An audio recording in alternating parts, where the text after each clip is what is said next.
어, 초소사 탑니다. 6월 27일. 나 오늘 이어폰 두고 온 줄 알았는데. 앞에 차량이 많이 밀려요. 8시 38분인데, 오늘 방송 계획이 없었는데, 너무 심심하기도 하고, 갑자기 옛날에 그 이만섭, 정치인 이만섭 님이 생각이 나네요. 이만섭. 예전에도 말씀을 드렸던 것 같은데, 국회의장이셨을 때, 김대중, 응? 김대중 때 국회의장, 아니야, 국회의장 이전에 여당, 당시 그 민주당, 그죠? 공청심사위원장이었던 것 같더라고, 보니까. 혼자 막 이렇게. 한광옥이도 그렇고. 여의도의 일본지에서 한 1년여간 호텔에 하우스키핑 쪽에서 좀 있어 봤는데, 정치라는 게 뭔가라는 생각이 들더라고. 정치가. 정치. 폴리틱. 그러니까 대한민국에서 생각하는 정치라는 게 뭐 고도화된 인간의 뭐 권력을 쟁취하기 위한 고도의 행위들을 정치라고도 부를 수 있을 거예요. 진영 간에 벌어지는 여러 가지 그 권력의 암투, 이런 게 뭐 정치라고 할 수 있는 거예요. 이해하기 쉽게는 그렇게 되는 거고, 인간 사이에서 벌어지는 모든 행위 자체가 나 정치적인 행위라고 생각이 들어요. 어떤 권력에 관련된 다양한 해석과 다양한 툴, 다양한 어떤 전략과 전술들, 그죠? 이런 걸 정치라고 해야 되지 않나 싶어요. 근데 이거 언제까지 차량들이 이렇게 밀리냐. 그래서 추억한데 어느 날 그 이그제큐티브 룸이라고 가장 좋은 호텔에 룸이 있었는데, 낮이었는데 하우스키핑 쪽에 전화가 온 거야. 내용은 음료 관련된 내용으로 그 주전자하고 컵하고 그걸 좀 갖다 줄 수 있냐는 거야. 내가 참. 마침 내가 또 전화를 받았어. 그때 5층에 있었는데, 나는 5층에 가면 중앙에 하우스키핑 룸이 이렇게 있어요. 거기서 뭐 각종 시다바리를 다 하는 거지. 이제 그 건물 내 그 게스트들이 요구하는 내용들의 집합소가 되는 거야. 1층에 있는 그 프런트에서 이런저런 곳에서 각종 이제 민원이 들어오는 거지.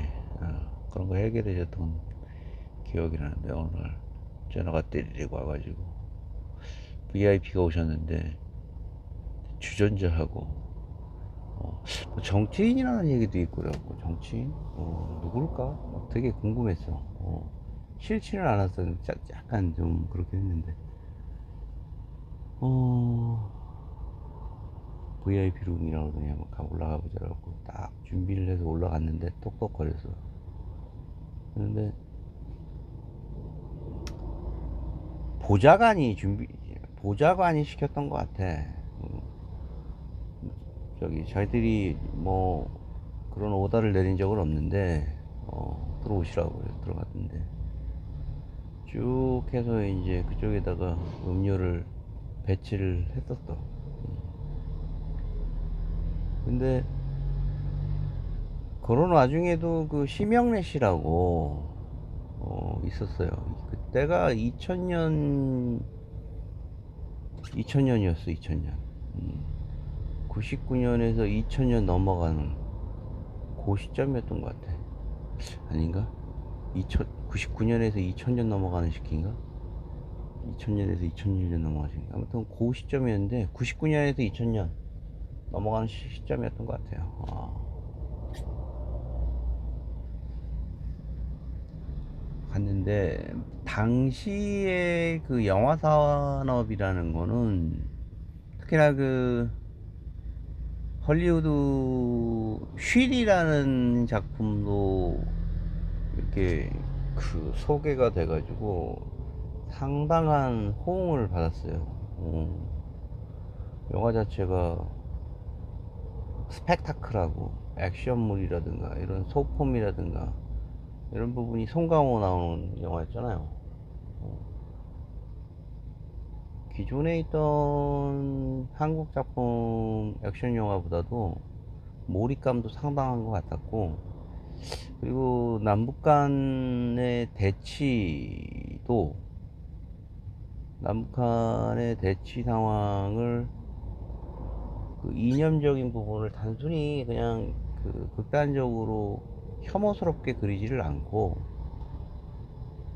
어느 정도는 서로 간을 이해할 수 있는 부분, 자본주의에 대한 그 어떤 후미진 곳과 그다음에 공산주의에서 일어나는 비인간성 등을 이제 이렇게 좀 나중 합리적으로 그린 영화잖아요. 그 와중에 이제 뭐 1000만이라는 관객을 찍고 막 그랬던 것 같아. 100만, 1000만 막 이렇게 뭐 쭉쭉쭉 고도 성장을 하는 와중에 이제 한국 영화의 기로가 이제 섰던 때지. 김대중 정부에서는 기존의 영화산업진흥에 그런 어떤 큰 테마가 있었어요. 기존에 있었던 정부 간섭이 영화진흥위원회라든가 각종 뭐 어떤 공권력이 앞으로는 영화산업에 어떤 영향을 끼치지 말도록 해라. 제가 경험한 바로는 지난 1996년도에 극장에서 알바를 할 때는요, 그 극장에서 상영되는 작품을 이 포스터를 프린팅한 거를 풀로 붙여가지고 A4 용지인가에 풀로 붙여가지고 그걸 서울에 있는 어디 가가지고 영화산업진흥위원회인가 뭐 이런 데 가서 그걸 신고를 해야 했어요. 신고를 했다고. 며칠부터 며칠까지 이 영화를 상영하겠습니다라고. 왜 그래야 되는지 모르고 그런 아르바이트도 해봤어. 그와 같이 대한민국에 있는 영화 산업은 굉장히 좀 그런 부분이 비합리적인 부분이라고 하더라고. 그러던 찰나에 김대중 정부가 98년에서 99년 넘어가는 사이에 통치를 하게 되면서부터는 그런 부분에 대한 거는 굉장히 완화가 돼가지고 지원을 하되 간섭은 하지 말라는 커다란 모토를 준 거지, 김대중.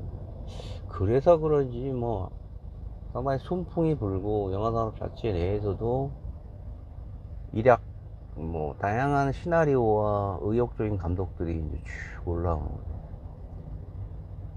거예요. 얼마 전에 패러사이드라는 영화를 만든 감독도 우리 고등학교 그 선배가 우리 3기인가 2기고 내가 6기니까 연세대학교 나오고, 그죠?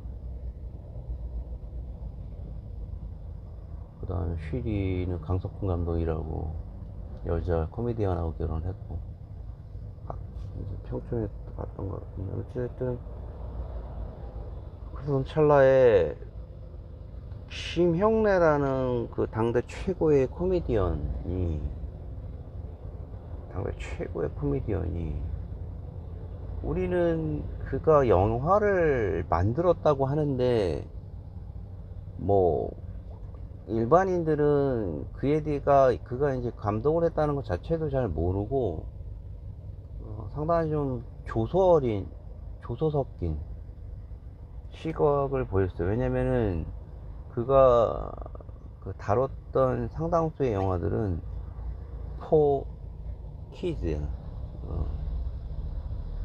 어덜트용이 아닌 어린이들을 위한 작품들이었어요. 우레메라든가 이런 거. 근데 나중에 들었는데 그런 작품들이 상당히 그에게 부를 안겨가지고 아이들한테도 상당한 인기를 끌었다는 거야. 90년대에 말이죠. 아무튼 그렇다고 하더라고. 고등학교, 대학교 시절과 30대, 20대의 심영래가 가지고 있는 대한민국의 영화의 나름의 그 질적인 측면을 모르겠고, 아무튼 어린이 영화로 감동을 만드는,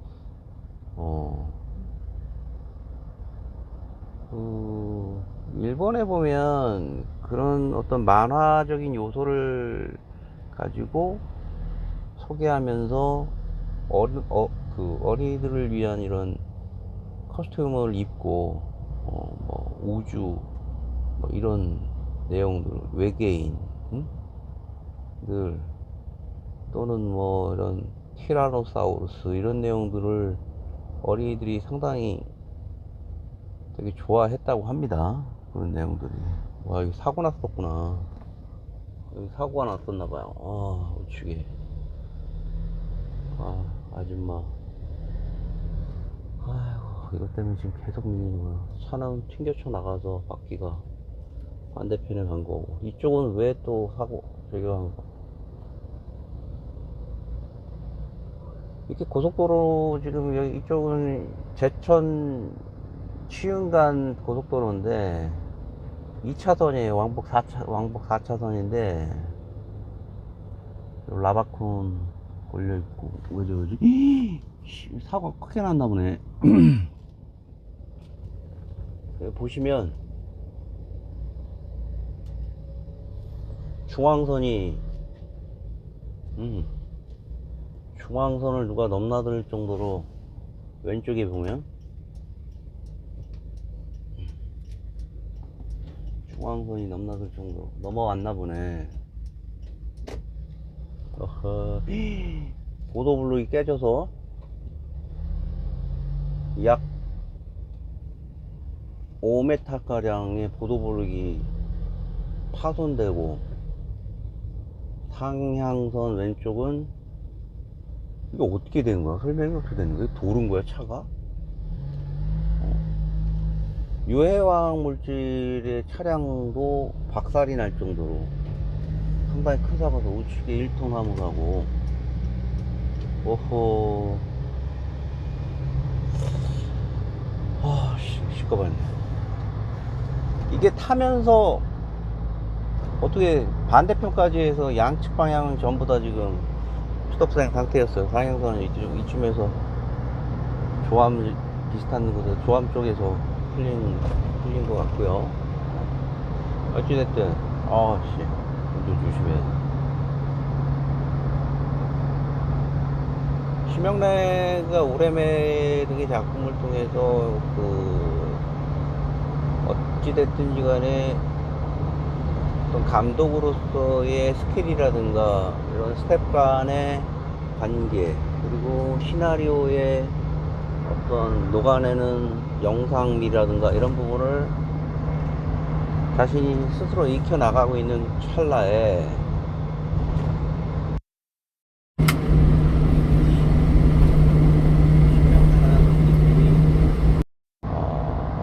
어떤 그 애니메이션의 그 3D 엔진이라든가 이런 그 애니메이션에 대한 기술을 차용을 해요. 영화 산업에. 차용을 해서 실사 영화하고 애니메이션에 합성된 내용을 가지고, 당시에 무슨, 저도 봤던 것 같은데, 무슨 뱀이 나오고 구렁이였나? 뭐 하여튼간 그런 내용이었는데 상당히 인기를 끌었어요. 상당히 인기를 끌고, 미국에서도 그런 실사 영화들이 대단히 인기를 끌어서 어떤 비교가 있었냐면 제조업이 순수 제조업이라고 할 수 있는 자동차. 제가 이제 그 호텔 그 룸에 들어가서 얘기하는 걸 들었는데 심영래가 직접적으로 그런 얘기를 하더라고. 자신이 공천을 받은 공천 심사위원이었잖아요. 이만섭 선생님, 이만섭 위원이 당시에. 근데 이제 그런 걸로 어필하는 게 자기가 성공한 청년 벤처 사업가가 된 상태에서 살짝 들어보니까 영화 하나 잘 만들면 자동차 수천 대를 파는 효과를 낸다. 문화산업이라는 게 그런 거다. 그래서 내가 이번에 이런 부분으로 해서 성공을 했고, 한국에서도 일정 부분 뭐 광폭의 어떤 마니아층이 있었던 건 아니고, 그 작품에 대한 어떤 그 특정 매니아층들이 있었어요. 그리고 호기심 어린 국내에 있는 국내 산업이 가지고 있는 어떤 다양성 측면에서 기존에 보지 못했던 영화가 나오다 보니까 상당히 이제 호기심 어린 얼굴로 많이 찾아왔어요.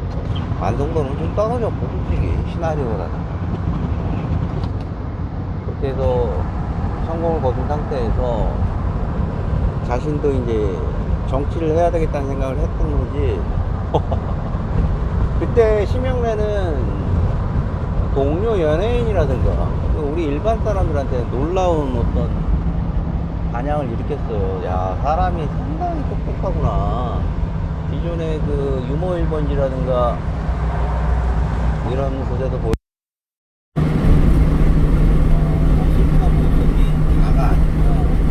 어떤 분야에서 그 분야의 대가로서도 보여줄 수 있구나라는 생각을 하면서 여러 가지 매스컴의 조명을 받았단 말이에요. 승승장구하던 차이에 정치도 국회의원도 한번 해보겠다는 욕심이 생겨서 비례대표로 이제 올라가려고 했던 거지.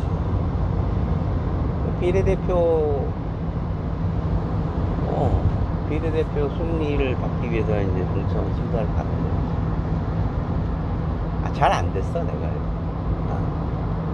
그때 오세훈 씨도 받고 심영래 씨도 받았는데, 그 호텔에서 그렇게 하는 사람들은 잘 안 되나 봐. 오세훈 씨는 뭐 결국은 어떻게 됐든 간에 지금 정치인으로서 승승장구하고 있고 서울시장도 하고 있지만, 당시에는 그 보드가 데모크라시 쪽이었어요. 리퍼블릭이 민주당 쪽이었다.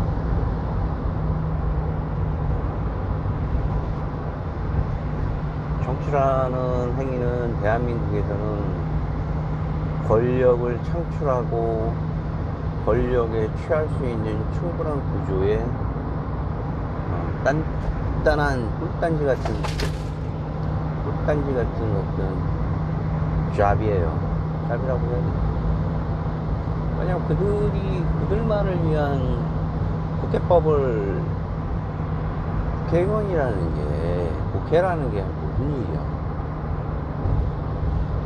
입법. 법을 발의하는 곳이 입법부 아니에요. 입법부, 국회의원들이 법을 만지면 그 법은 세상에서 효력을 발생해요. 앞으로 이런저런 사유로 해가지고 사회에 악영향을 끼치기 때문에 이런 행동을 자제하는 법을 발의하겠습니다. 얼마 전에 뭐 유명한 인스타 강사가 아주 괜찮은 법안을 냈더만, 그 사례를 들면 아마 국회가 하는 일이 어떤 일인지를 이해하는데 쉬울 거예요. 그 남해에 가면은 남해라고 이렇게 써 있잖아요. 바다 이름이.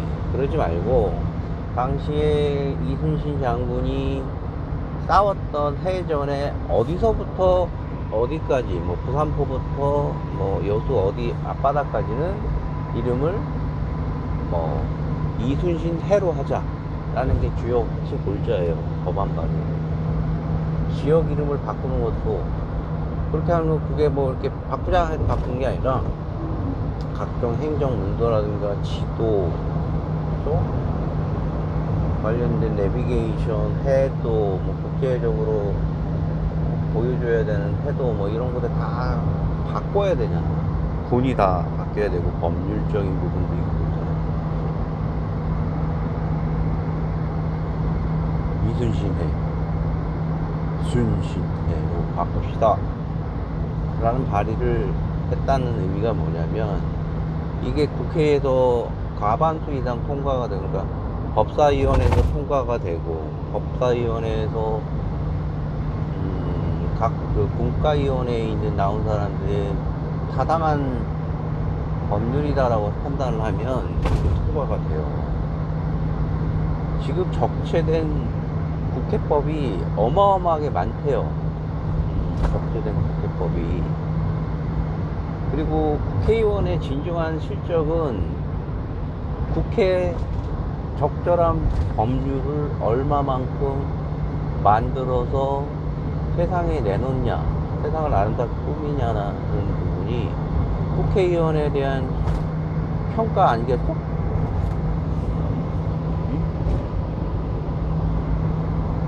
어떠한 법률을 세상을 아름답게 만들고 세상을 효율적으로 만들고 어떠한 법률을 만들고 맨날 싸우고 지지고 볶고 이런 게 아니라 그리고 해당 지역구를 뭐 합리적으로 만드는 것도 중요하지만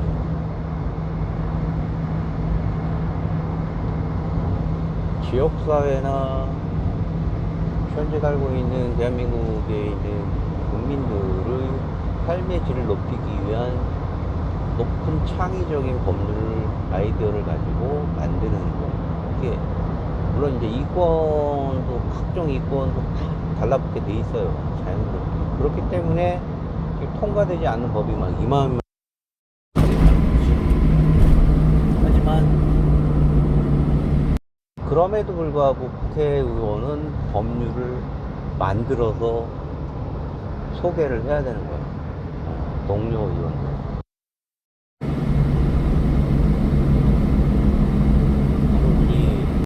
이순신해라고 발의하자는 내용을 가지고 그 자리에서 뭐 10여 명 정도 되는 현역 국회의원들이 여야 할 거 없이 찬성을 했대요. 차곡차곡 스텝을 밟겠죠. 법률을 또 쉽게 만든다는 것도 상당히 이제 모순이 있는 거죠. 법률을 너무나 쉽게 만들게 되면 그 법률이 악용이 될 수가 있는 거예요. 여야가 적절하게 살펴볼 수 있는, 모니터할 수 있는 적정한 기준이 있어요. 1년, 2년 이런 식으로. 일단 버퍼를 두는 거지. 버퍼를 두고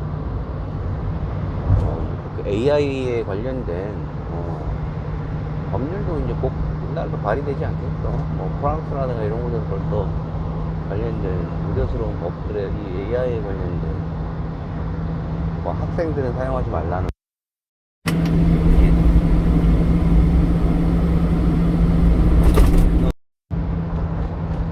지난 99년 정도에 일어났던 여름이었어요. 공천 심사를 받았던 어느 한 정치 예비 후보생이 이만석 국회의원에게 두 인터뷰를 하는 장면을 봤던 내용을 한번 설명을 해봤습니다.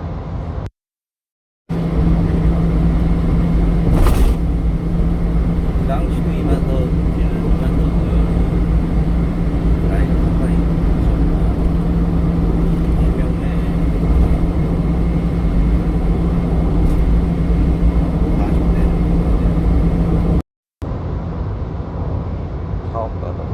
사업가였던 그 당시 하나 젊었지. 신명재 씨, 한광호, 김상현 의원, 법무장관 김상현 그 법무장관 됐을 때 3층에 한옥 실이었는데, 와, 지지자들과 자기 측근들이 다 모여가지고 호텔 내 3층에서 말이야, 다들 축하해주고 담배 연기가 뿌려주고 토끼 굴도 아니고 연기가 꿀꿀 굴고 나오고, 야, 축하한다고 이제 자기 지지자들하고 측근들이 쫙 모여있더라고. 법무장관이 이제 그런 자리에 딱 맞아. 지금에야 사진 찍히고 SNS에 오르내리고 그랬겠지. 일종의 파티지. 코리안 파티. 코리안 타입. 저기 안쪽 깊숙한 곳에 중앙에 한가옥장이 김상현 법무부 장관 내정자가 쫙 앉아있더라고. 흐흐 웃으면서. 돌아가셨어요, 김상현 법무부 장관. 전 법무부 장관. 김대중 정부에서 초대 법무장관으로 지냈다.